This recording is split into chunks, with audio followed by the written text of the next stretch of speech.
हज़रत वासिफ़ अली वासिफ़ रहमतुल्लाह अलैह की फ़िक्र से भरपूर नज़्म जोगी समात कीजिए। साडे वेड़े जोगी आया बनी मुसीबत पारीए। साडे वेड़े जोगी आया बनी मुसीबत पारीए। पेके घर विच कद तक रहना अज ससुराल तैयारी है। पेके घर विच कद तक रहना अज ससुराल तैयारी है। गुसल दयो मैनू जोड़ा पाओ इत्र ते काफूर लगाओ। गुसल दयो मैनू जोड़ा पाओ इत्र ते काफूर लगाओ। कहना मनो जोगी दा जिस डोली यान खलारीए। जो चाहता वो आपे करदा ना कोई जींदा ना कोई मरदा।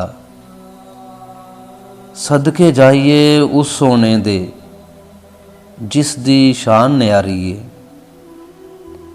उच्चे नीवें औखे डाडे परदेसां दे पैंडे ने।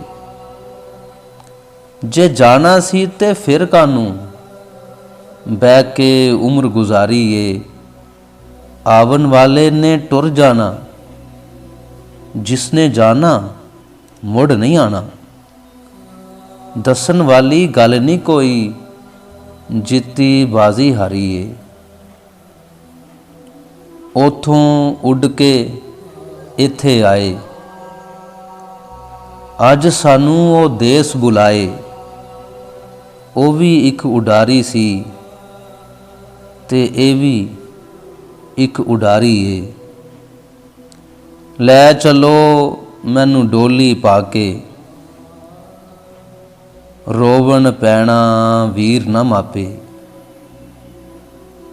लै चलो मैनू डोली पाके रोवन पैना वीर ना मापे। अल्लाह हाफिज कर लो वासिफ सब दी आनी वारी है। अल्लाह हाफिज कर लो वासिफ सब दी आनी वारी है।